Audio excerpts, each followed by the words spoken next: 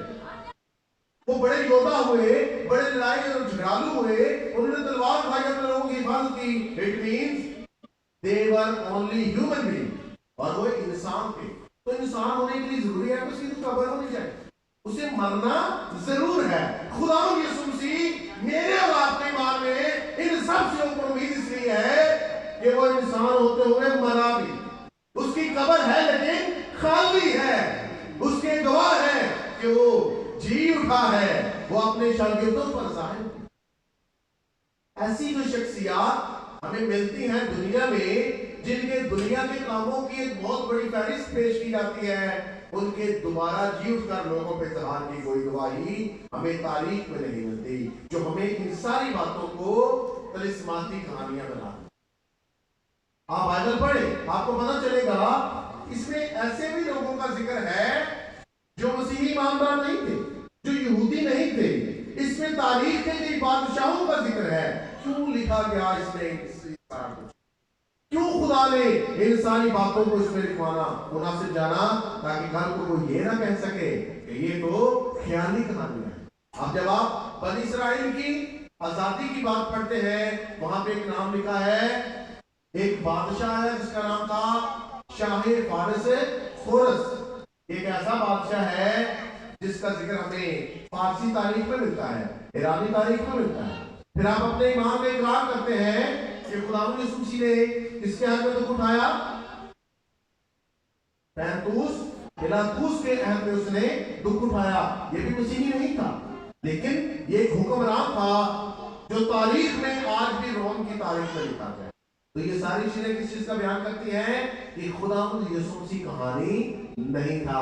اس کا مرنا، اس کا جی اٹھنا سب کچھ حقیقت پر مبنی ہے. اور جب ہم اس پر ایمان لاتے ہیں تو جس طرح سے وہ خود مرا، جی اٹھا اور آسمان پر گیا، ان تین فارم سے وہ ہمیں بھی لے کر جائے گا. ہم بھی اس کی طرح، جب وہ انسان تھا محض، تو ہم مریں گے اس کی مانند میں، اور جب جی اٹھیں گے تو ایک نئے جلالی بدن کے ساتھ.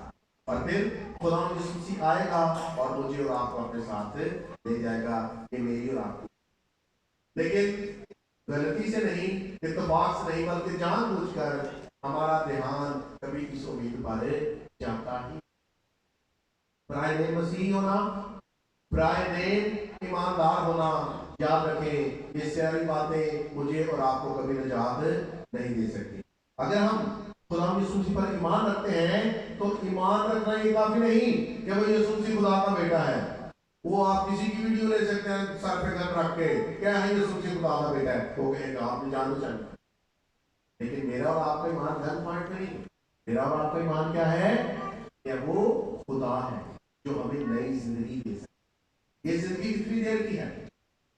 100 سال تک جی سکتا ہے کوئی بندہ، یا 80 سال تک، 70 سال تک جی سکتا ہے. اس کے بعد آخر فنا ہی ہے. بڑے بڑے بادشاہ، بڑے بڑے پہلوان ہوئے، لیکن آخر وہ مر گئے. لیکن میرا اور آپ کا کس چیز پہ ایمان ہے کہ یہ دنیا، یہ زندگی اور یہ زمین ہمیشہ تک کے لیے نہیں، بلکہ ہم یہاں پر اس لیے ہیں تاکہ ہم خداوند یسوع مسیح کی اس امید کو جو میں نے اور آپ نے پائی ہے اور بھی لوگوں تک پہنچا سکیں. اور اگر یہ امید آپ دوسرے لوگوں کو دینے میں، یہ امید دوسرے لوگوں کو بتانے میں آپ ناکام ہیں، ابھی تک آپ کو خود اس امید کا علم نہیں، تو آپ کو سیکھنے کی ضرورت ہے. آپ کو خدا کے کلام کو پڑھنے کی ضرورت ہے. پہلے ہم خود اس امید کو جانیں گے، پھر ہم دوسروں کو بتا سکیں گے. خدا مجھے اور آپ کو آج اس خیال کو